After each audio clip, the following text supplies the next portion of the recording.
Fala galera, beleza? Eu sou o Udney e você está em mais um vídeo do Bora Mundo e a gente vai responder uma pergunta de um inscrito de psicologia que foi uma pergunta importante. Talvez seja a sua dúvida também, certo?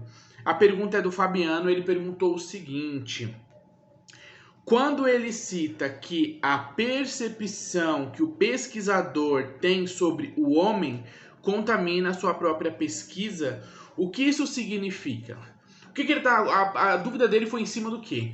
Existe uma ideia na psicologia de que o homem, como ele estuda o próprio homem e a sua psique, e como é que essa psique e o comportamento dele acontece no mundo e na sociedade, como eu também sou um homem, as minhas crenças, os meus posicionamentos, o nível de instrução que eu tenho, tudo o que me constrói, vai afetar a forma em que eu faço a pesquisa, vai afetar a forma em que eu observo e entendo o mundo.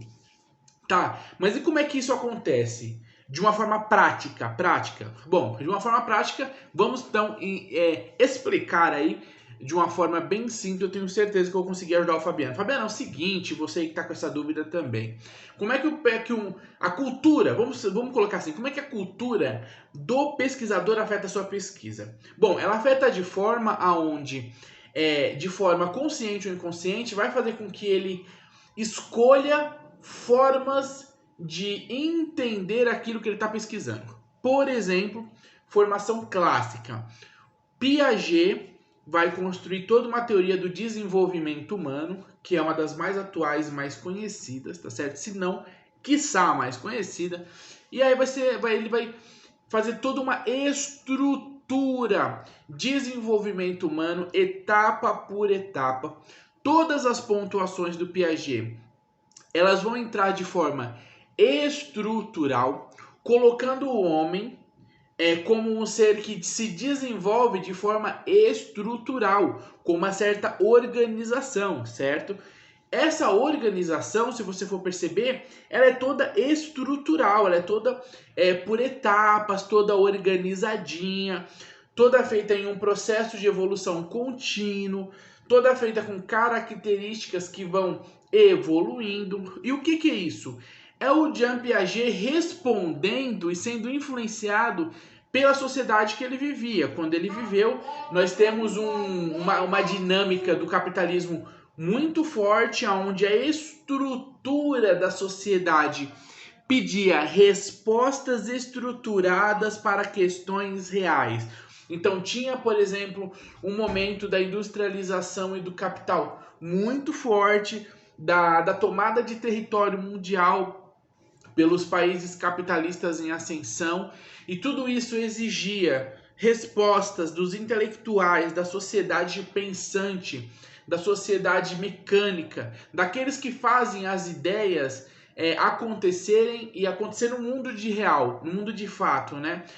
Essa sociedade exigia desse tipo de pensamento intelectual uma resposta para os problemas e as questões daquela época. Então, se nós estamos precisando de um sistema estrutural e entender como é que o homem pode se desenvolver de forma estruturada, em sequência, organizada e muitas vezes mecânica, vão surgir pensadores que vão ser influenciados por essa demanda, por essas questões atuais, e vão olhar o mundo dessa forma. Então Piaget constrói a teoria dele porque no contexto que ele estava vivendo, que não foi tantos anos atrás assim, tantas décadas assim, ele então estava influenciado por essa dinâmica. E vai vir então essa influência e vai manipular o olhar dele, vai fazer parte do olhar dele, do tipo de forma que ele vê a sociedade. Vamos pegar um outro ponto diferente para você refinar essa ideia.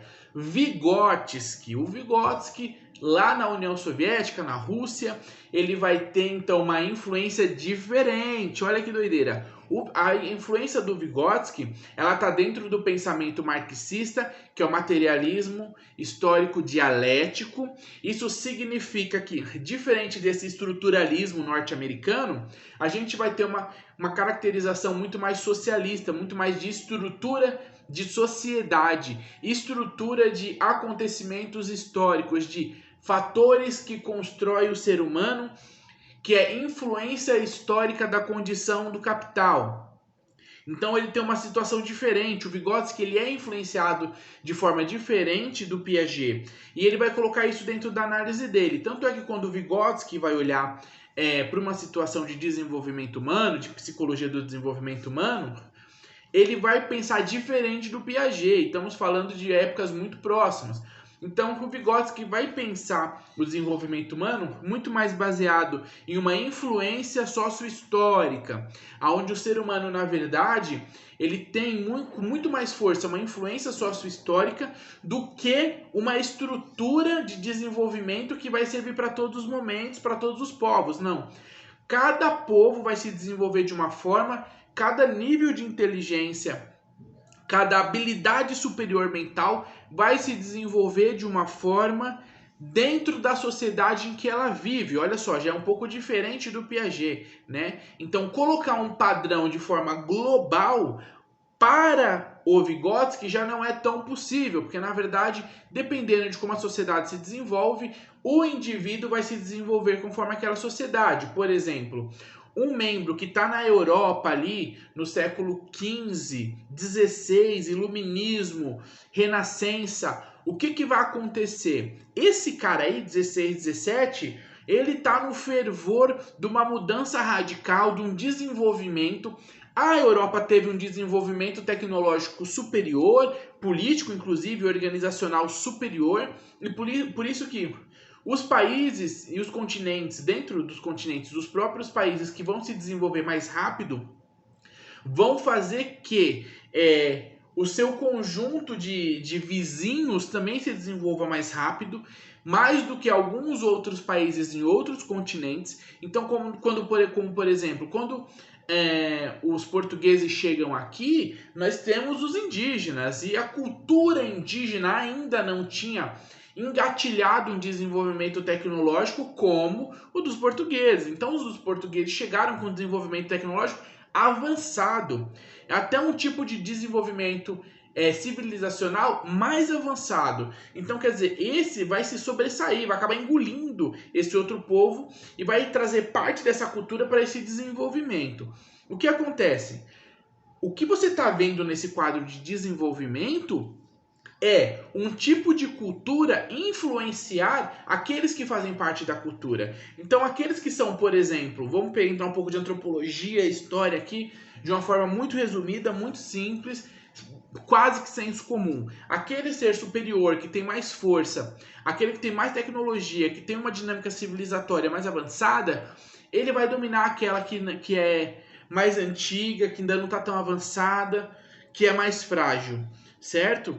Então, o português que chegou aqui, viu a indiarada e tal, ele olhou e falou, não, cara, a gente vai evoluir isso daqui, velho. Galera tá morando numas cabanas aqui muito louca, pá, um negócio meio hippie. Olhou a galera ali de tanga e falou, não, eles estão atrasados, essa galera aí. Então, quase todo mundo que estava envolvido nessa civilização, nesse contexto, nessa galera que está mais evoluída, já está sendo influenciado o quê? Pelo padrão da evolução, pelo padrão da dinâmica da evolução tecnológica, civilizatória, assim se achando superior. Então, obviamente, que se um índio vai escrever uma psicologia, já vai ser uma psicologia diferente. Se um índio vai escrever uma forma de visão de mundo, vai ser muito mais mitológica do que científica. Já essa outra população que já está com a ciência mais avançada, vai escrever uma visão de mundo mais científica. Então, olha só, aonde você está, quem você é, a influência que você sofre da sociedade, vai fazer com que você construa formas diferentes de visão de mundo. Então, quando você for pesquisar e construir uma teoria, isso vai influenciar. O que a gente acabou de ver? O estruturalismo ali no Piaget, certo? E o socialismo, né? A visão marxista da teoria do pensamento dialético, histórico do Marx e embutido dentro do pensamento do Vygotsky. E assim a gente pode ver vários acontecimentos. Na história da filosofia, a gente vê que muitas vezes existe uma preocupação e os filósofos começam a falar dessa preocupação, né? Os filósofos em si, a gente vai pegar a galera aí, né? Tales de Mileto, aí começa tudo lá, e vai ter o Sócrates Platão, Aristóteles, antes aí você vai ter uma galera, Anaximandro, Anaximenes. Existe um tipo de preocupação na sociedade, certo? Esses caras vão ter ideias baseadas nessas preocupações, então eles estão sendo influenciados. Quando o tempo vai avançando, muda a sociedade, muda as preocupações, mudam-se então as ideias de o que a gente deve pensar. E começa a se pensar numa sociedade mais racional. Então, o filósofo, o pensador daquela época, o que ele vai conseguir construir como pesquisa? Uma pesquisa mais racional, uma pesquisa que vai pensar mais em questão científica, menos em questões mitológicas. E por quê? Porque ele escolheu? Não, é porque ele está influenciado pela forma de ver o mundo, por aquilo que ele foi construído, certo? Então, o que significa o pesquisador, as percepções do pesquisador influenciar na sua pesquisa, contaminar sua pesquisa? É exatamente isso, é ele colocar a forma de mundo e a capacidade que ele tem de ver as coisas na sua pesquisa. As capacidades de enxergar o mundo vão mudando. Em 1500, eles não conseguiriam pensar em tecnologia eletrônica como nós pensamos hoje. Então era impossível um cara pensar numa tecnologia tão avançada. A gente pode ter alguns pensadores, como por exemplo Leonardo da Vinci, que pensam em algum tipo de tecnologia, mas ainda muito fantasiosa para aquela época, muitas coisas muito fantasiosas, mas que não chegam nem perto do que a gente tem hoje, né? A galera fica exaltando, nossa, Leonardo da Vinci rascunhou o helicóptero, blá blá blá. Só que aquilo não era nada nem perto do que a gente tem hoje de tecnologia espacial, aeroespacial. Então, assim, foi quase que um déjà vu, ou um negócio assim que tipo, caraca, né? Muito baseado na natureza, muito baseado nos processos que eles tinham ali de acesso. Não era um vislumbre do futuro de nossa, que coisa muito louca. Não. Porque a sociedade e o acesso que eles tinham não permitiam. Então, quando ele vai construir uma teoria psicológica, pedagógica, política, ele vai colocar nessa teoria aquilo que ele tem dentro dele, que são as influências que vão construir as percepções, que vai se transformar na teoria. Então a gente sim acaba poluindo. Por exemplo, eu tenho um posicionamento político. Toda teoria que eu fizer, o meu posicionamento político vai estar lá. Eu fiz um TCC bacana, tá num livro aí, eu e minha esposa, a gente fez um... O TCC foi publicado, é bem legal. E ele tem o nosso posicionamento político, querendo ou não, a gente colocou ali, ele respingou. Eu nem diria que respingou, ele lavou o TCC, né? Foi muito forte a influência.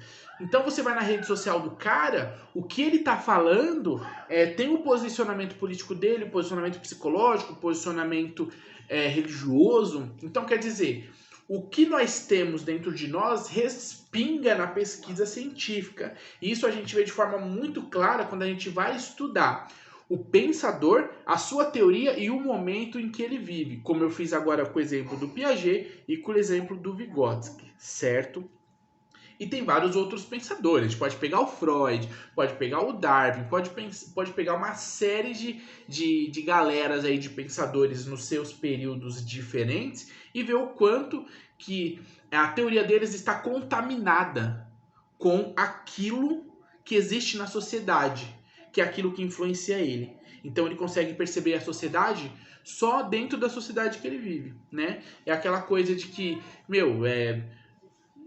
existem, antes de surgir a ideia científica da Terra redonda, era super viável entender que a Terra era plana, quadrada, oval, com buraco, uma rosquinha. Por quê? Porque se você não tem uma ciência para te comprovar com uma tecnologia que aquilo é de tal formato, que certas químicas servem para tal coisa, certas plantas servem para curar ou para fazer efeitos danosos no corpo, se você não tem, você começa a ser influenciado por aquilo que você tem ali no momento, né? Pô, o conhecimento que eu tenho de plantio é pelas estrelas, pelo movimento das estrelas, estações do ano, então é assim que eu vou plantar. Agora você tem radar meteorológico e tudo mais, todo um sistema de leitura computadorizado, e é isso que vai te influenciar. Quando você escrever uma pesquisa lá no campo sobre território, sobre clima-tempo, sobre a influência da colheita, plantio,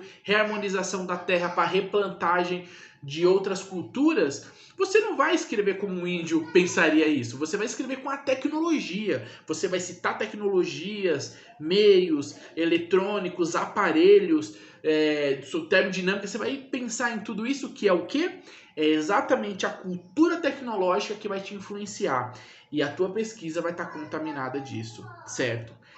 É isso que acontece. Então, em resumo, pontos importantes natural que isso aconteça. É positivo porque isso mostra que nós conseguimos e tentamos pensar no nível mais alto e mais potente dentro da sociedade em que a gente vive e do jeito que a gente consegue pensar as coisas. A gente não tem ideia de como é que a tecnologia vai estar daqui a 50 anos, a gente não faz ideia. Pode mudar de uma forma catastrófica ou pode regredir, ou pode simplesmente estabilizar. A gente não sabe. Nós podemos conjecturar, ficção científica, blá blá blá, mas, né, há 80 anos atrás, 100 anos atrás, a galera achava que o carro ia voar. E aí hoje a gasolina tá R$10, entendeu? Então, tipo, os carros não tá nem saindo de casa, né? Porque não dá pra pôr gasolina. Imagina voar. Então, assim, a gente vive com a sociedade que nós temos hoje. Ela nos influencia e tudo que nós fizermos vai ter resquícios dessa sociedade que nos influencia. E essa é a contaminação e é assim que funciona. Tem como não infectar? Não tem. Isso acontece de forma consciente e inconsciente. Então, por mais que você tente, que você lute, você não consegue. Porque é aquilo, não existe neutralidade em nada, em lugar nenhum. Nada. A neutralidade, ela é uma ideia abstrata de alguma coisa, mas ela não existe no mundo real, tá? O que existe é você achar que você tem a capacidade de ser neutro. Aí você pode achar, beleza, você pode fazer uma conta muito louca na tua cabeça e falar, não, eu tô sendo neutro aqui, você não está sendo, né? Nem, por exemplo, os jornais que falam os fatos jornalísticos, o fato de cara, nem eles têm uma neutralidade, porque eles estão selecionando as notícias conforme a necessidade daquele jornal, eles estão selecionando o que é para mostrar ou não, o que é interessante mostrar ou não para aquele público. Então existe uma seleção. Essa seleção já está dizendo que eu tenho preferências, eu tenho vontades. Eu estou selecionando as notícias. Eu estou dando a notícia de uma forma X. Aí eu estou ocultando certas informações, outras eu estou expondo. Então até aí você vê que realmente não tem como ser neutro. A gente tem aí então sempre a grande influência e total influência daquilo que nós somos e respinga naquilo que a gente constrói como teoria, como pesquisa e como estudo. Certo? É isso aí então, cara. Fabiano, eu espero que eu tenha ajudado você e outras pessoas que não entenderam isso direito e que tenha clareado, tá certo? E tirado algumas ilusões, como a ideia de que a gente consegue ser neutro e nós não conseguimos, certo? Que não é ruim, tá bom? Que não é ruim. É isso aí então, valeu, até o próximo vídeo. Se gostou, pô, pega esse vídeo, compartilha com a galera da tua sala, da tua faculdade. Muita gente deve ter essa dúvida também. Viu até o final, deixa o like e fala... Vi até o final, ou então coloca assim, top, que eu vou saber que você viu até o final. É nóis, tamo junto, valeu, muito obrigado e bons estudos pra vocês.